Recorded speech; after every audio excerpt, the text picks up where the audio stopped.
நேற்று உங்களுடைய வழக்கு நீதிமன்றத்திற்கு வந்தது.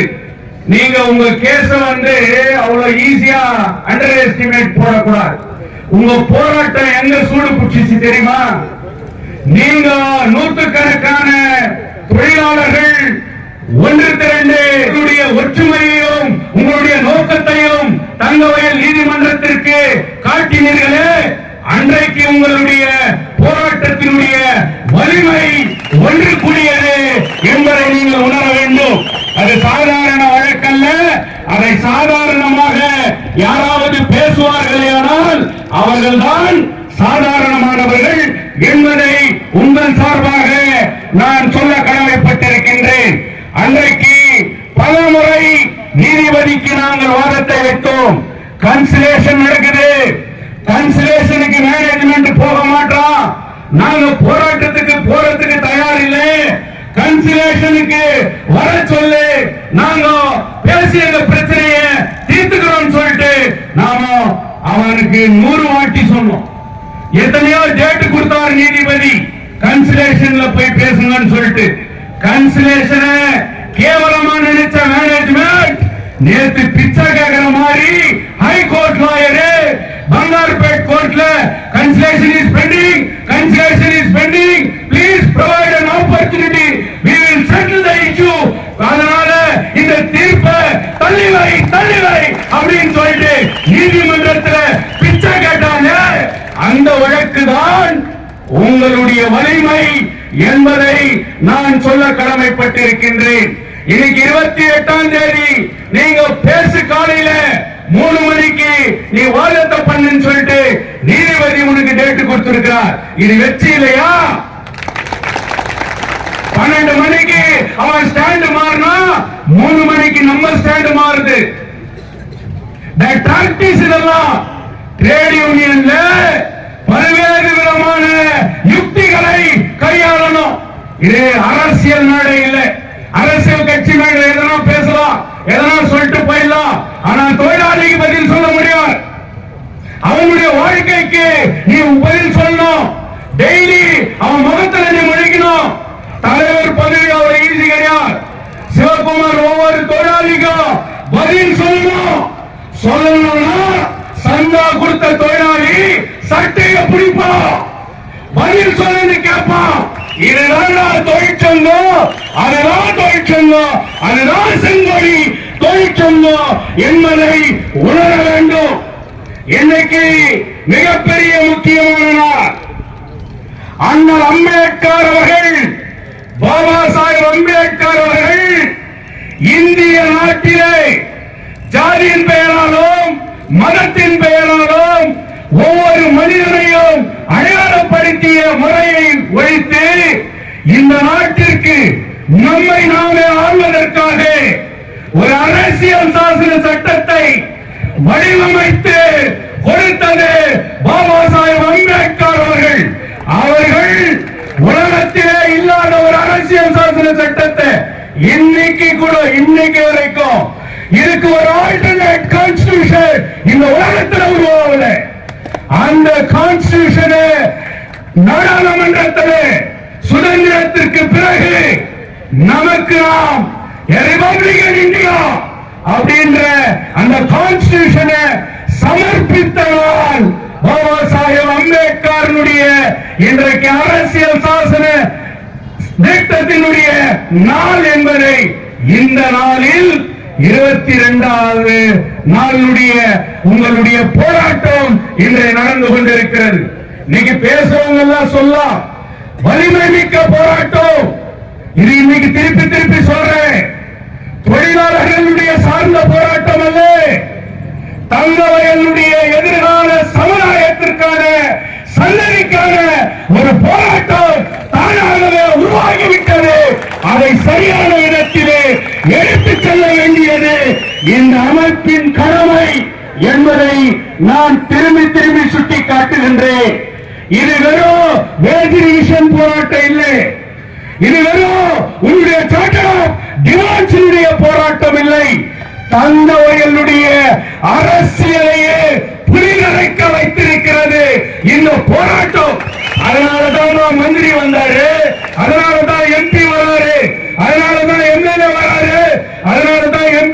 ராஜ்நாத் சிங்க பார்க்கிறார்.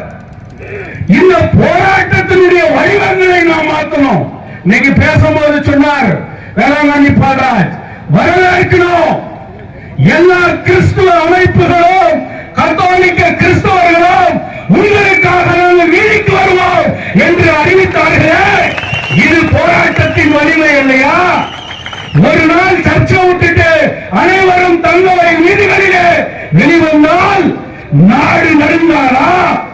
இதுதான் போராட்டத்தினுடைய வடிவங்களை நாம் மாற்றப்பட வேண்டும், விதங்களை மாற்றப்பட வேண்டும், பல்வேறு வித போராட்டங்களை திட்டமிட வேண்டும். அந்த திட்டமிடுகின்ற நடவடிக்கை தான் நாடாளுமன்றத்திலே ராஜ்யசபாவிலே இன்றைக்கு எம்பிக்கள் மூலியமாக குரல் எழுப்புவதென்ற முயற்சியை இந்திய கம்யூனிஸ்ட் கட்சி எடுத்திருக்கிறது என்கின்ற ஒரு தந்திரம் தான்.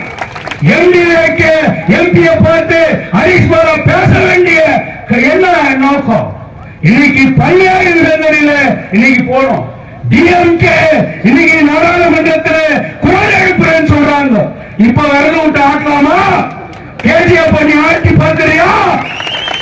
பந்தல பிக்கும் போது இவனுக்கு என்னடா இங்க பந்தல் போட்டுக்கிறானுங்க, கீச்சு போட்டா நாளைக்கு ஓடிடுவாங்க நினைச்சா.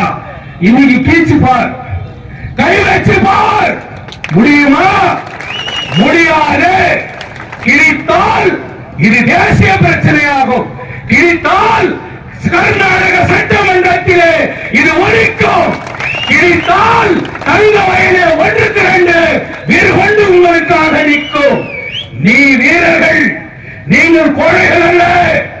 வீரத்தோடு சரியாக திட்டமிட்டு இந்த போராட்ட நடவடிக்கையை நீ முன்னெடுத்தால் 28ஆம் தேதியே உன்னுடைய பிரச்சனை தீரும். தீர்க்க முடியாது என்று யாரும் சொல்ல முடியாது. இன்னைக்கு நான் பேசுறேன்னு சொன்னா இந்த கணினியா உருவாக்கப்பட்டிருக்கக்கூடிய தோழர் சிவகுமார், தோழர் கஜேந்திரன், இன்னைக்கு கேஜிஎஃப் சாலிடாரிட்டி கமிட்டி, நான் பெர்மனன்ட் ஒர்க்கர்ஸ் யூனியனுடைய அந்த ஒன்றுபட்ட அந்த தலைமை தங்களுடைய எதிர்காலத்திற்கு ஒரு வரலாறு எழுதி வைக்க இருக்கிறார்கள் என்பதை யாரும் மறுக்க முடியாது. செங்கொடி பறந்து கொண்டிருக்கலாம், செங்கொடியோடு நீலக்கொடி இணைந்திருக்கிறது என்பதை மறந்து விடாதே. இன்றைய நாட்டின் நிலைமை சிகப்பும் நீளமும் ஒன்றுபட்டு நின்றால் மட்டுமே இந்திய நாட்டை பாதுகாக்க முடியும் என்பது தலைவிதி. வெறும் செங்கொடியால் மட்டும் சாதிக்க முடியாது. நீலக்கொடி தேவை, நீலக்கொடியும் இணைய வேண்டும். இணைந்தால் மட்டுமே அரசியல் மாற்றத்தையோ சமூக மாற்றத்தையோ கொண்டு வர வேண்டும். அதற்காக தான் நாங்கள் சொல்லுகின்றோம், இன்றைக்கு நீளம் சிறப்பும் ஒன்றுபட்டு போராட வேண்டிய ஒரு கட்டத்திலே இருக்கின்றோம்.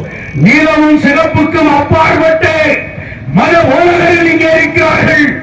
பல்வேறு ஜாதி அமைப்பினர்கள் இன்றைக்கு நம்மை ஆதரிக்கிறார்கள். கூலி தொழிலாளர்கள் இன்றைக்கு ஆதரிக்கிறார்கள். வியாபாரிகள் ஆதரிக்கிறார்கள். உயர் வகுப்பினர் இன்றைக்கு ஆதரிக்கிறார்கள். அப்படி ஆதரிக்கிறார்கள் என்று சொன்னால் அவர்களுக்கு இந்த மண்ணை பாதுகாக்க வேண்டும், இந்த ஊர் இருக்க வேண்டும், இந்த மக்கள் இருக்க வேண்டும் என்கின்ற எண்ணம் உருவாகி இருக்கிறது என்பதை உணர்ந்து இன்றைக்கு நான் பணிவோடு கேட்டுக் கொள்கின்றேன். தடம் புரண்டீர்களானால் உங்களை யாராலும் காப்ப முடியாது. இந்த கவிஞர் 2 பேருக்கும் சொல்றேன், இது காழ்ப்புணர்ச்சியால இல்லை. உங்களில் ஒருவன் நீ பாதிக்கப்பட்டேன்னு சொன்னா யாரு உன்னை தூக்குறானோ இல்லையோ, இந்த ஜோதி பாசு உன்னை தூக்குவான். ஓடுறவனா இல்ல, ஒளிறவனா இல்ல, இன்னைக்கு ஈடுபட்டு இரவும் பகலும் இது உன்னோட உண்ணாவிரதத்துக்கு தயார். அப்படிப்பட்டவன் நான் என்பதை, அப்படிப்பட்டவருடைய ஆதரவு உனக்கு இருக்கிறது என்பதை நீ உணர வேண்டும். சரியான விதத்திலே போராட்டத்தை திட்டமிடுங்கள். சரியான விதத்திலே சரியான முறையிலே ஒரு அமைப்பை உருவாக்கிறீர்கள். அந்த அமைப்பையே தூக்கி பிடி. கேஜிஎஃப் சாலிடாரிட்டி கமிட்டி நான் பெர்மனன்ட் ஒர்க்கர்ஸ் யூனியனுடைய போராட்டத்திற்கு ஒன்றுபடுங்கள் என்கின்ற அந்த சாலிடாரிட்டி கமிட்டி என்கின்ற அந்த கோஷத்தை நீ தூக்கி பிடிப்பாயானால் கண்டிப்பாக இந்த போராட்டம் வெற்றி பெறும். அந்த சாலிடாரிட்டி கமிட்டியோடு எந்தவித எதிர்பார்ப்பும் இல்லாமல் எந்தவித அடையாளமும் இல்லாமல் உங்களில் ஒருவனாக உங்களோடு நான் ஒன்றுபட்டு நிற்பதற்கு தயார் என்று கூறி வெல்லுவோம். working class unity, working class unity. ஜெய் பீம், லால் சலாம், ஜெய் பீம், லால் சலாம். working class unity, working class unity. வந்து லெட்டர் கொடுத்துட்டு நம்ம டிஃபென்ஸ் மினிஸ்டர் ராஜ்நாத் சிங் வந்து டைரக்டா மீட் பண்ணி கான்ட்ராக்ட் நிலைமையெல்லாம் நம்ம சார்ட்டர் டிமாண்ட்ஸ் இந்த போராட்டம் எதுக்காக நடக்குதுன்றது வந்து நேற்று பேசிக்கிறாருங்க. அதே போல பெங்களூர் ஏர்போர்ட்ல நம்ம மதிமுக தலைவர் வைகோ பழனிசாமியுடைய சன் துரை வைகோ அந்த எம்பி வந்து நம்ம சிபிஐ தோழர் வந்து மீட் பண்ணி அவருக்கு ஒரு மெமராண்டம் கொடுத்துக்கிறாரு. அந்த மெமராண்டம் இவருக்கு ராஜ்நாத் சிங் ஃபார்வர்ட் பண்றேன்ட்டு அவரை வாக்குறுதி கொடுத்து போகிறார்.